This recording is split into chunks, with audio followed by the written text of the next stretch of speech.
Okay, it's recording now. Let me open my slide set and go. Okay, there we go. Welcome to Macroeconomics Hours, Sunday, October 13, 2024. And what I wanted to discuss today is the role of public debt, government debt. We discussed this briefly last time and went into some detail about the plans of the two candidates in the US and what does that mean for government expenditure and debt, etc. I'm going to move away from the application right now to the US situation, to the elections case. I would like to talk about the framework of thinking about the debt and what it does, what it doesn't do. I have put together a list, a relatively long list of articles that might be of interest to you. I don't cover everything here, just thought that these are relevant readings that might, if you want to know more about what's going on and where the debt is heading, both in the US and China and other areas, you can use these links to read more about what's going on around the world regarding public debt.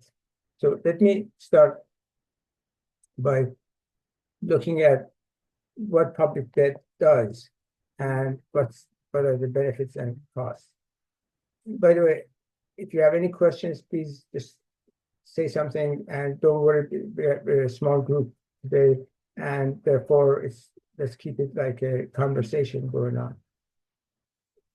And I wasn't exactly sure what would be of most interest to you. So if you have questions or you want the discussion to move to a different direction to some extent, please intervene and let me know. So now, government borrowing is, of course, a very important aspect of modern economies. The key benefit of public debt is that it allows the government to invest in projects, engage in activities for which it doesn't have enough tax revenue, and therefore it can borrow from the public and carry out the projects and pay them back. If there were there's no possibility of public debt, then the government, for every project, the government has to raise the fund at that time, and that could be very disruptive and costly. What is interesting about public debt is that it's not just the government that benefits from it, but the public also, the households also benefit from public debt, because it enables them to save, lend the money, and transfer that money from now to sometime in the future, whenever they need the money. And because the government is the most reliable, especially in democracies, in countries like the US, is the most reliable borrower, people can, with peace of mind, give the money to the government and then get some interest. Of course, it could be very low interest rate that they get, but it doesn't have much risk. So those are the benefits, or at least it appears that it doesn't have much risk. Everything in this world is risky. So it's the mechanism for smoothing consumption over time for households, and also for firms to put their surplus incomes or revenues in some form that is reliable, that is dependable, and then get it back and use it when they need it.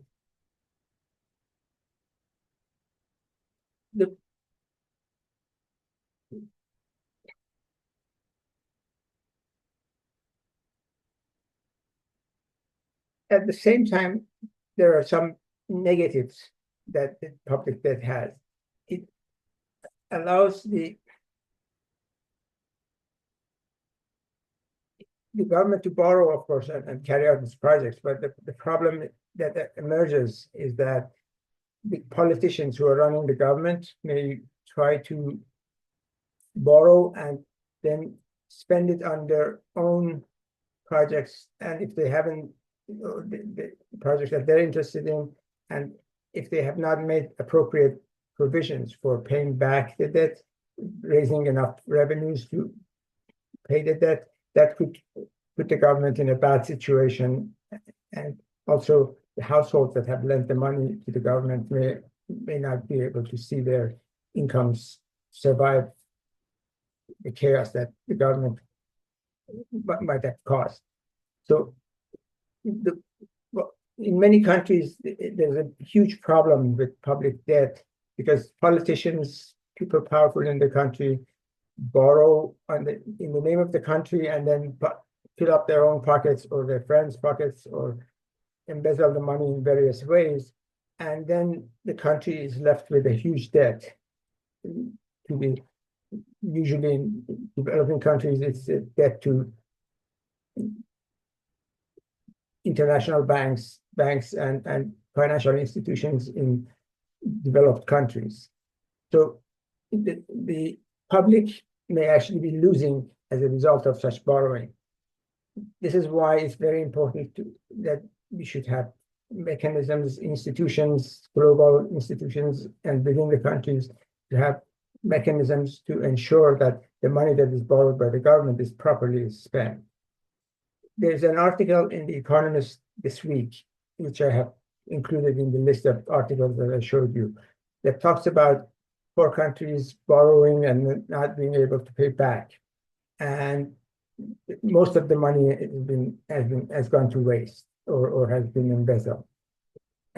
People who have their savings invested with the government or are supposed to be benefiting from the government policies may actually end up paying for the money that they never have seen. So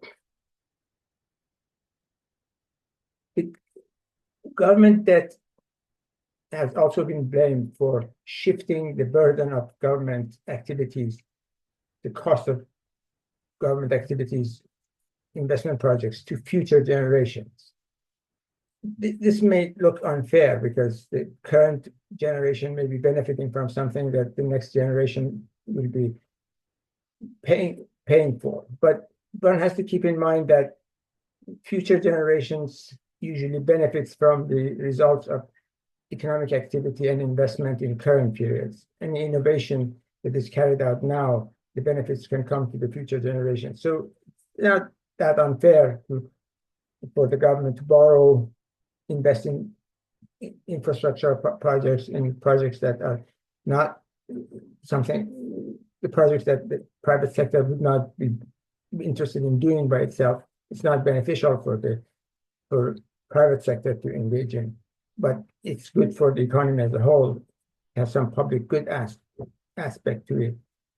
It would be best that the government carries out such projects.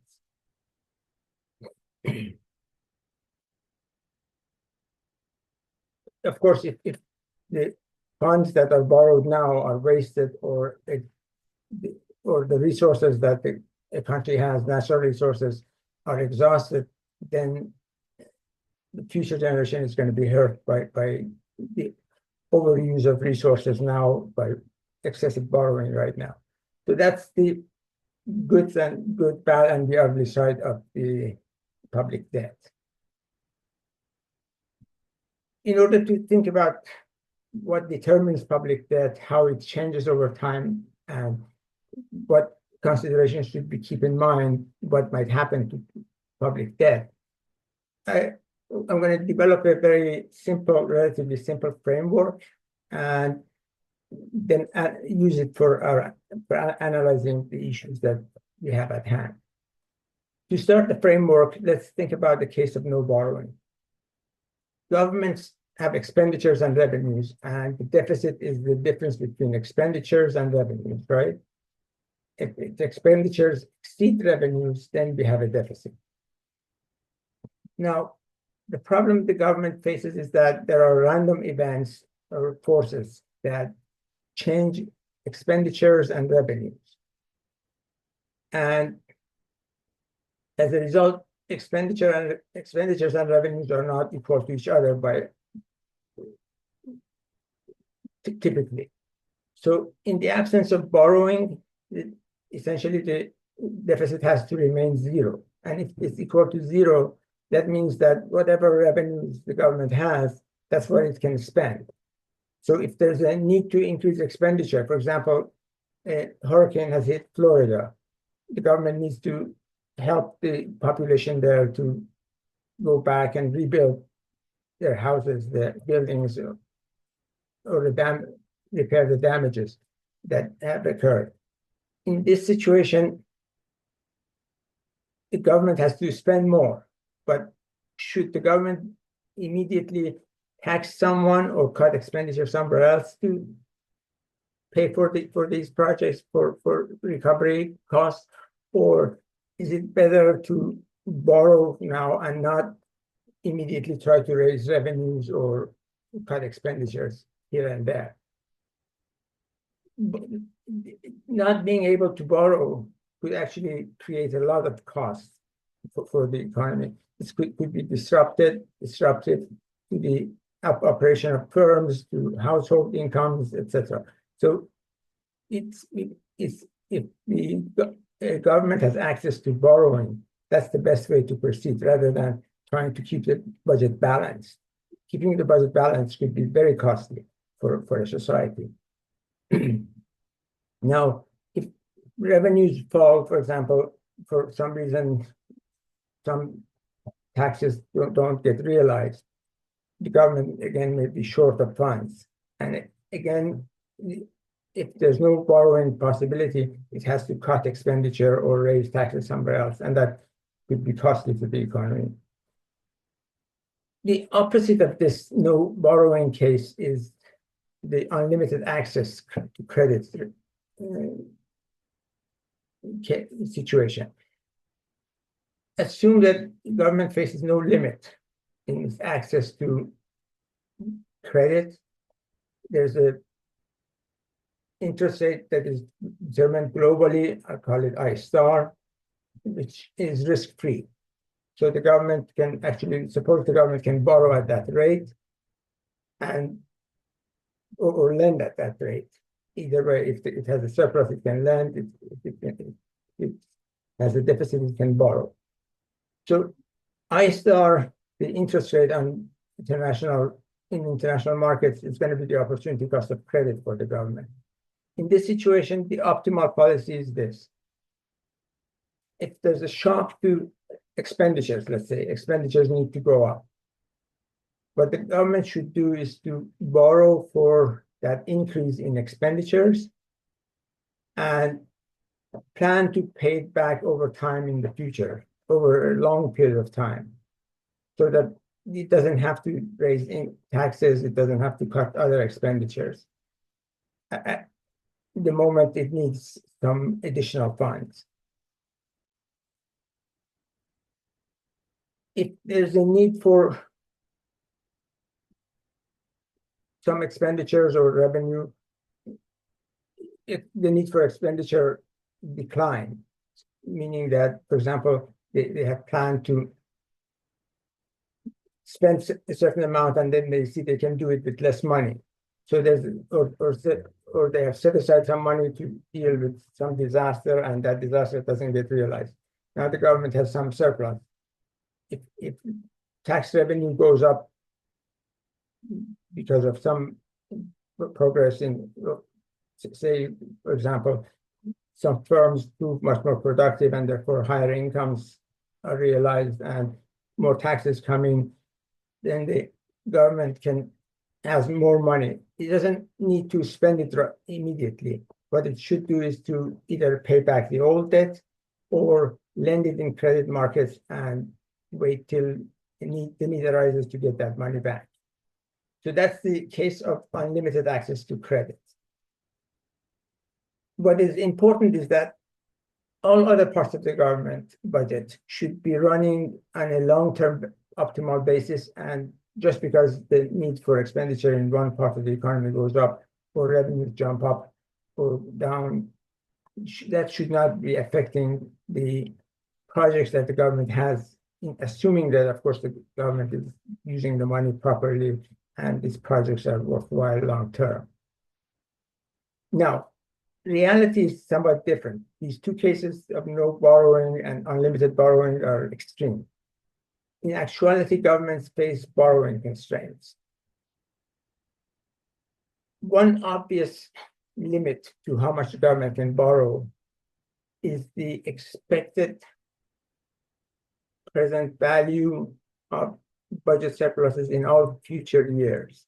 I should have added the word expected here. Expected present value. You're probably familiar with calculating present values. It's you get a stream of surpluses that the government has and or could have in the many years into the future, next whatever the view we have of the next 10, 20, 30, 40 years. And we assume that there's going to be some way of government paying back the debt that it has, if it has a surplus. So with that surplus, then it can actually borrow right now up to the maximum of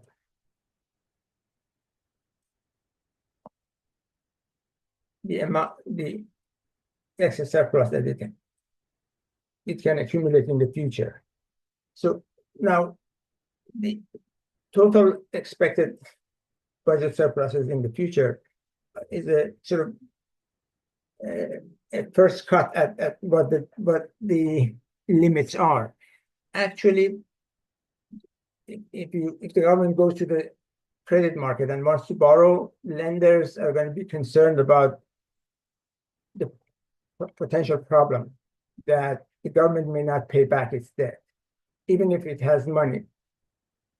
Or right now we're talking about expected. So in the future, some additional shocks come to the economy and the government needs to borrow more and doesn't have money to pay back, or surpluses that were expected don't get realized, then creditors are going to be left without money, and they're going to lose the money that they have lent, because the government has to default or may not pay back its debts.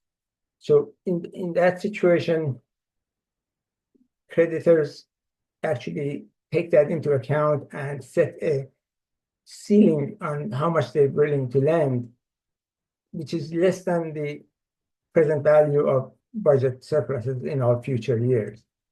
This is much lower than that limit, because they have to take into account the possibility that the government, in the middle of the process of paying back, stops paying back, and the lenders may not see their funds back. Now, as the debt rises, the economy gets closer to the upper limits of how much the government can borrow. This raises the risk of default for the government, for the economy, that the government may not be able to pay back. And this is an additional factor that needs to be taken into account. This means that the risk premium that the government has to pay to compensate lenders for taking risk and participating in lending to the government in the credit market, the creditors are going to either ask for it, or somehow they're not going to lend without getting proper compensation. Suppose this symbol rho represents the risk-free interest rate, the premium on top of the risk-free interest rate that the government has to pay if it borrows. So the total interest rate, inclusive of risk premium, is the international interest rate I star plus rho, which is risk premium. So I is the interest rate that the government has to pay. And now notice that as rho increases, risks go up, then the government has to pay higher interest rate, which is very familiar probably. This is not something that needs a whole lot of explanation, but I thought that I mention it to build a foundation for the discussion I'm going to have. Now, as the debt increases, the rho increases, but it's not indefinite. You can't keep borrowing and promise that you're going to be paying the higher premium, because once the government reaches that limit S double star that I had mentioned, how much lenders thought that the government can pay back, or they can expect the government to pay back. Once the debt gets close to that, then adding the risk premium makes the government's debt to the creditors go up faster. So if, for example, borrowing $100 million cost, for example, 10%, let's say we have roughly 10% interest for a loan. So $1 million and 100, sorry, the government wants to borrow, let's say, $10 million. Then it has to pay back the $10 million plus 1 million interest if the interest rate is 10%. Now, if the risk premium goes on top of this, and let's say there's another 10% for risk premium, so the government has to pay back 7,000. Sorry, if there's no risk premium, it pays back $1,100,000 for each million that it borrows. If the premium is another 10% on top of that, then it has to pay back $1,200,000 for each million that it borrows. So that means that as debt rises, the amount that the government has to pay back keeps going up even faster than the amount of debt, because the risk premium is going to continue to rise. So the amount that the government has to pay back for each dollar that it borrows goes up, and that hits the limit that S double star, the total amount that it can pay back, hits that limit earlier, and the amount that the government can borrow now and promise to be able to pay back in the future shrinks as rho increases. As a result, there's an upper limit to the amount, to the rho that can be charged, because if you have given interest rate I, and then the government can't pay back that amount. If you increase the interest rate, the government is going to be still unable to pay back. So the situation is going to get actually worse. As a result, the government is going to have to limit its expectation of how much it can borrow. So in the presence of credit risk, you have a ceiling on how much the government can borrow, which is even lower than the S double star that I mentioned, consideration of the future surpluses, consideration of randomness of the shocks to the economy. On top of those, there's the problem of rising interest rates as we get closer to the limits. So that increase in the debt because of the rising risk itself makes the total amount that the government has to pay back go up very fast and reach the limit. So the amount that it can borrow right now is going to be declining as a result. So S triple star now is the maximum amount that the government can borrow. And if it wants to borrow any further than that, nobody's going to lend, because they understand that the government is not going to be able to pay back any additional amount. we had a discussion last month when we were going over this issue of debt, public debt, and I mentioned there that there are two types of regimes: safe debt regimes and risky debt regimes. Safe debt regimes, based on the discussion that I have right now and the framework that I just developed, if the debt that the government has relative to that S triple star, the limit that it can borrow, if the debt is small, then practically speaking, the government is in a safe debt regime, meaning that it can actually borrow virtually unlimited until, of course, its debt gets close to that limit as triple star. But if it gets close to that triple star, then the government may face credit constraint, and if it wants to borrow more, first it becomes more costly, and once it gets to S triple star, nobody is going to lend any further to the government because the government can't pay back. So this limit is very important, and the two regimes are important because they tells us how the government decides to borrow and what sort of borrowing it can, what is going to be the sort of borrowing that it can actually carry out. I'm sorry that in talking, because of my problem with Parkinson, I'm not as articulate as I should be. So I hope you'll forgive me for that. I'll do my best. Now, you're doing great. You're doing great. Thank you. Thank you. I appreciate your kindness. Now, with this framework in mind, let's think about various factors that might affect the amount of debt, and also the presence of credit constraint, or, as I'm going to discuss, the role of debt in inflation. Okay, now, when the government makes plans for the budget now and into the future, it starts with an inherited debt from the past.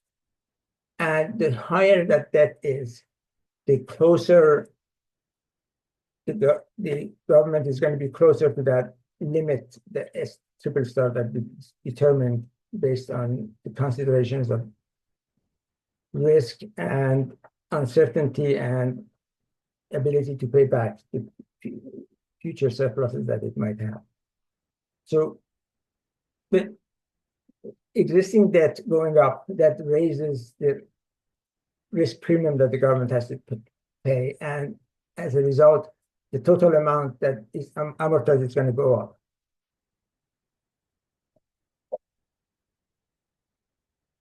So when it comes to judging whether we have too much debt or too little debt, we have to keep in mind that if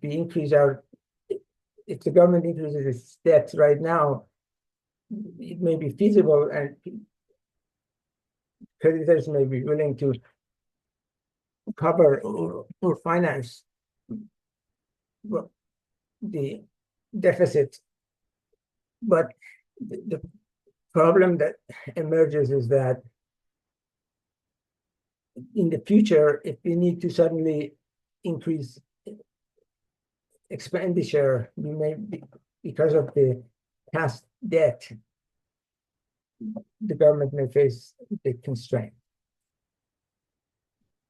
So that's the role of existing debt. Another factor that may affect the situation is inflation. Inflation actually works in the opposite direction. The real value of past debt goes down, so it eases credit constraint.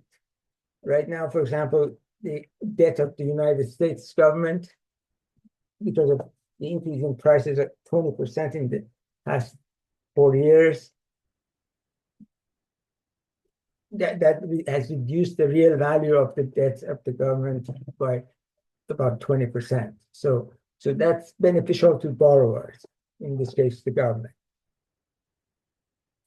of course, this works if the policymakers assure people and people trust policymakers that the government would not fuel inflation intentionally to get rid of its debt. At least that's the perception right now. Nobody is saying that US government created inflation to reduce its debt. But in many developing countries where you don't have the checks and balances, in fact, governments do intentionally create inflation to get rid of their past debt. The problem that causes is that then people don't trust the system, and as a result, they don't lend to the government. The government loses access to credit markets, and I'm going to actually explain this a little bit further in a moment. Now, one interesting case is when you have deflation. Now, if you have deflation, then it works the opposite of inflation, meaning that if prices keep going down, it becomes worse for the government and for borrowers, because the money that they have borrowed is going to be, if they're going to want to pay it back, their revenues, their incomes have gone down because prices have gone down and producers and investors have less money to pay back their debt. This is a situation in China these days that has created a major havoc for the government and for also a lot of producers. I saw this article in Bloomberg today, which is very interesting and explains what problems producers and the government face because of the deflation in China. And that's been going on for a couple of years now. The reason China has deflation is it has created a lot of excess capacity, and therefore the marginal cost of production, because already they have the capacity and they have spent the money, they can actually produce very cheaply. The total cost is high, but the problem is that part of the cost has been paid in the past. So the marginal amount that they need to use to pay to produce their goods is lower, and as a result, it's worthwhile selling at a cutthroat rate. And they're not going to have any profit. In fact, many of them are losing money. And another way of looking at it is also think about the developers in China who have built a lot of apartment buildings or houses, and they've spent the money, the houses are there, but there's not enough demand for it. As a result, prices go down, and many of them can't recover the money that they paid for construction. As a result, they go under one by one. And it affects also the lenders to those companies, to the builders. And as a result, businesses can't really continue, many businesses can't continue operating, so they go bankrupt. And that also causes a lot of layoffs. And it snowballs, but in the other direction, meaning that it becomes a vicious circle. Okay, so let me stop here for a moment and see if you have any questions before I go any further. I have a few more slides, and then I wanted to have it more like a discussion rather than just presentation. No questions, let me then continue with the presentation and then set aside the slide set and discuss any question that you might have. So S star, S triple star, the limits of borrowing each government has, depends on a host of factors. For example, if the government is not credible, does not have mechanism to commit itself to pay back the debt, usually the creditors have to assume the worst and therefore the amount that they lend is going to go down, or willing to lend. So triple star is going to go down. If, for example, there's corruption in the country, if there's instability, all those things cause the ceiling to go down. This is why the US government, for example, could actually borrow 100% of its GDP without paying much higher interest rate than, or it's going to be getting the lowest interest rates in every category that it borrows. While government of Argentina, for example, has had real difficulty to continue borrowing because people have lost trust in the ability of the government in Argentina to pay back its debt, and it has defaulted in the past many times. And right now, they owe a lot of money to the credit markets and also to IMF, International Monetary Fund. Now, one question that arises is that if the country is moving towards, the debt is rising towards the S triple star, or S triple star is low, so that the debt limit is reached, what can the government do, and what it should do? If approaching that limit of S triple star starts causing problem for interest rates go up and makes life difficult for borrowing in the country, what the government needs to do is to cut expenditure or raise revenues from some corner. But if the government does that, but it's inadequate, the deficit continues, and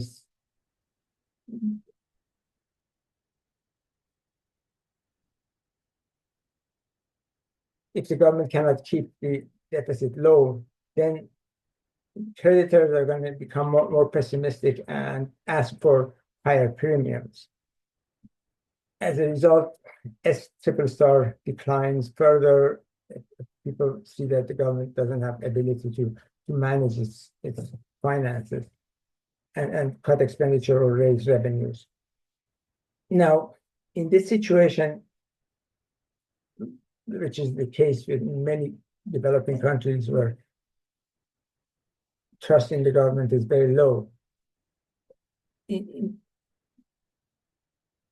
usually governments, one of the things governments do is to go to the central bank and ask the central bank to print money and buy government debt. And especially if the central bank lacks independence, it cannot say no to the government, then it will have to print money and give it to the government, take the bonds from the government, and the government can then spend that money. But then that causes money supply to go up very fast because the deficit is driving money supply, and it could be very highly inflationary. In fact, many of hyperinflations almost all hyperinflations that we've seen work that way. The government has not been able to control its deficit, and that has led to hyperinflation. If the prospects of persistent inflation go up and people think that inflation is going to continue and the government can't control things, then the risk premium that they require for lending to the government goes up and tightens the credit constraint. So it's going to be basically downhill path that way. This is why it's so important that governments make sure they don't get close to those limits, like the S triple star that I mentioned here, the limit of borrowing. They keep what is known as fiscal space, some distance between the debt that they have and the maximum debt that they can have. So if the shock comes to the economy, there's, for example, hurricane comes or some epidemic affects the economy, then the government has room for spending and for managing its finances. So if the government does not manage its finances well, that's going to be a slippery slope, and the situation is going to exacerbate itself. Now, we can have situation that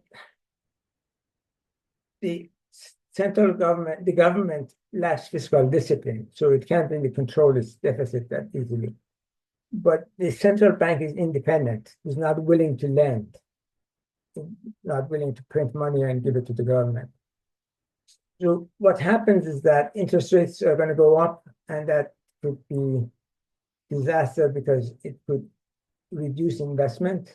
With interest rates going sky high, investment goes down, production may be affected, and the result is an economic implosion. These are the cases like Argentina happened to Argentina a number of times over the past 100 years. Or, for example, Zimbabwe under Mugabe, and still is in precarious situation. The government can't control its expenditures, its deficits, and central bank, in case of Zimbabwe, for example, central bank was not playing a role anymore because people were not using the domestic currency. They just didn't trust it at all. So they started using foreign currency, the dollars, for their transactions. And because government of Zimbabwe has no power over the Fed that issues dollars, they basically were stuck, and interest rates went to the roof, and investment stopped, and the country is in ruins.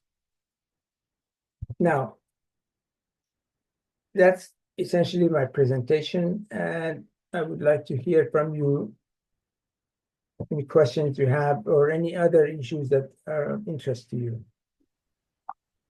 And thank you for listening to me with patience. Professor, you mentioned that inflation is good for borrowers. Can you explain that again? I didn't understand.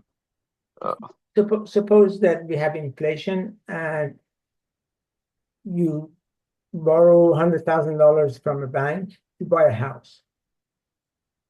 And then inflation jumps up. At the end of the year, let's say the house that was 100,000 becomes 110,000. Mm-hmm. But you borrowed 100,000 and you're paying 100,000 plus some interest, let's say 5% interest. That's $105,000. So the difference, the 110 versus 105, the gap between inflation rate and interest rate, that's the benefit that you get. I see. Okay. The higher inflation, the more you get. For example, if inflation becomes 20%, then your house is going to be 120,000, while you still owe the same 5% interest plus the principal, which is 105. So that you get even more benefits. Okay. But my second question, Professor, is about the wars going on like in Middle East and in Europe, and US government is spending considerable amount of money. Yes. Does that expenditure affects our national debt? That expenditure or where that money is coming from, actually? That this money is actually, of course, it depends on which country and which situation. Let's say right now in Israel, they need a lot of weapons, they need missiles, etc., airplanes, aircraft to fight their war. And US government is providing a lot of support. So that money is coming from the US. That's basically a financial burden that US taxpayers accept. Of course, they're not paying it right now, but that becomes part of US government debt. This is also similar in other countries. Of course, in case of the example I gave you, Israel, government of Israel itself is also taking on a lot of obligations in order to execute the war. And therefore, Israeli taxpayers will be paying for this for years to come. Actually, my question was more for US economy. So, for example, right, I mean, we read in the news that, that US is giving so many hundreds of millions or billions to Ukraine, right? So, where does that money come from? That money, for example. The government of the US is borrowing in New York, in credit markets, selling bonds, taking the money and paying it to the weapons companies, buys the weapons and ships them to Ukraine. So that's where the money comes from. We don't see it because the government is issuing bonds on our behalf as taxpayers. And right now, the government debt in the US is rising quite relatively fast. So debt GDP ratio in the US has gone over 100%. Does US government has any intention of paying that debt? They're hoping that the economy will grow fast and also with a little bit of help from inflation, they don't have to do a whole lot of work to pay it back. It just melts away. That's what they're hoping. But the problem is that may not happen because that limit is triple star that I mentioned, that could come any moment. And if it emerges, then situation is going to become rather difficult because people will stop lending to the government, and that constrains what the government can do, and the finances of the government or the operation of the government is going to be hurt by that. But so far, the US government is in pretty good shape, and people generally believe that the government will be able to pay back its debt, so there's not much concern. That's the general perception, but what's your thought on that?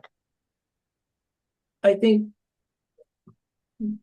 the amount of expenditure in the US in the past several years has been a bit excessive. And the amount that the government ended up spending. During the pandemic, I could see that they wanted to quickly keep the economy afloat. But once the pandemic was over, after a year or so, it was time to be a little bit more prudent and not try to increase the debt to the levels that we see these days. Because if there's another disaster coming, and there are shocks to the economy that we know historically they do happen. You can't assume that there's not going to be any further shocks. So another epidemic, another pandemic, or maybe war, for example, etc. Those things could emerge. And then the government's hands are going to be much more tight compared to the situation if we still had room for borrowing. So the US politicians used to be mindful of the level of debt that the country has in the old days, but since 1980 till now, or late 70s, essentially, the view among policymakers and also many economists has changed. Rather than focusing on prudence, they say that actually, because if the government borrows more and spends more, it helps the economy grow, and then later on, by some inflation or growth because of technological improvement, etc., the money that you borrow now is not going to be valued a whole lot in the future. And therefore, it's best to borrow now and do whatever you need to do and not worry about deficits. So this was actually famous, there was famous saying during Bush, the son, in the 2000s, under Bush administration, then Vice President Cheney had been asked, what about deficits? And he's famous to have said deficits don't matter. For many countries, it has proven Achilles heel of the government's operations, because they borrowed a lot and then they hit the limit, and once you reach the limit, you can't borrow. So any shock that comes to the economy, you don't have the means to deal with it, and as a result, the economy becomes either chaotic or sometimes, like in case of Argentina, the economy collapses for a while. Thank you, Professor. Sure. Okay, other questions?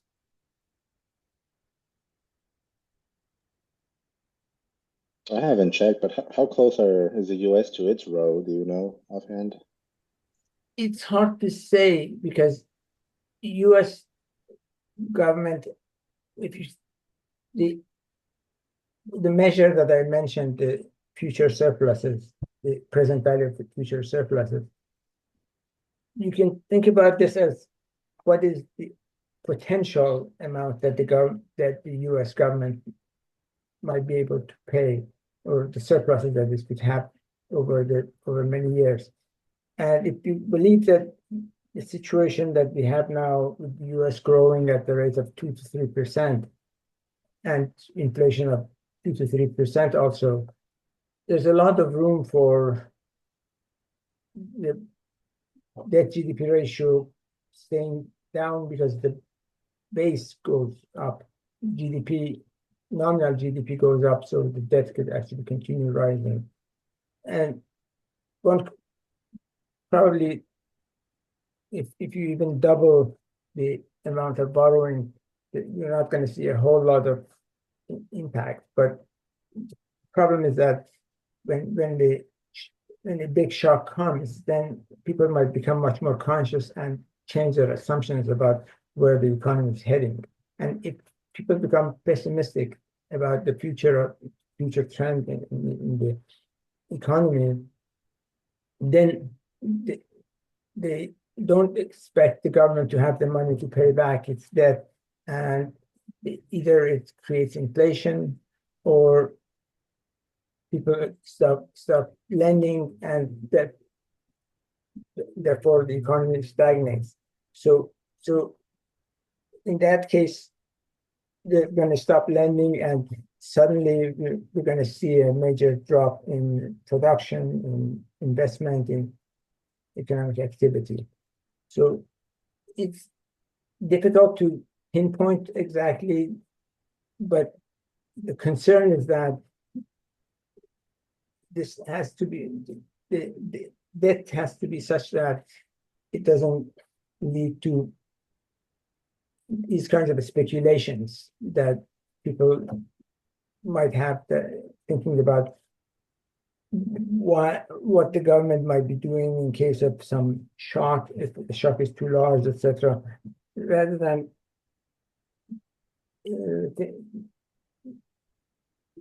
taking the economy to a place where people start worrying about these things. It would be best to do it in a way that there's confidence that people who are running the country are careful with the public finances, and that do not drive the economy to corners or to a situation where the ceiling on government credit goes down and causes difficulties for the economy. Okay, thank you.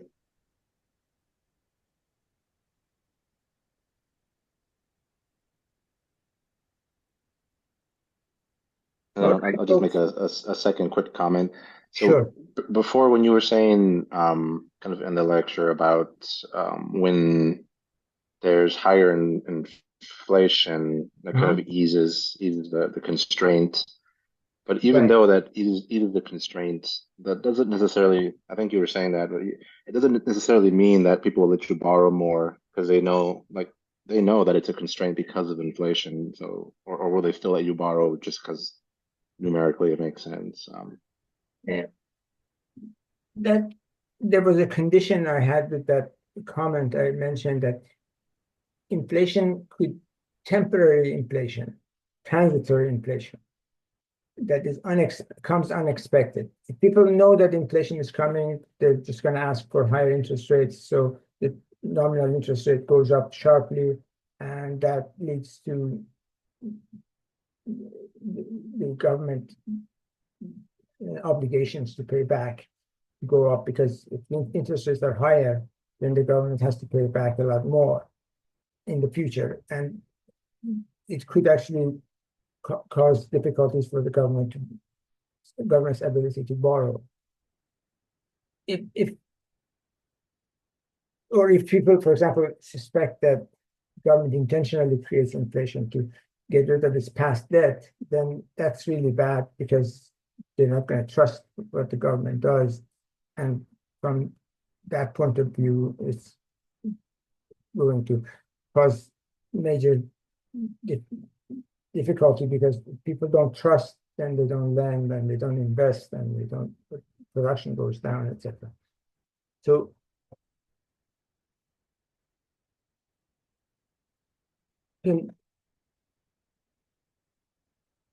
the government has to be quite careful and to not to create that situation, that kind of setting. It's very important to keep in mind that this is not just an exercise in economics, pure economics, psychology of people, and managing people's perceptions of where the economy is heading. These are very important, because expectations and what people think of a situation, think about professionals who are running the government, budget, politicians who are making decisions on fiscal matters. People lose trust in them, then the economy could actually go downhill from there.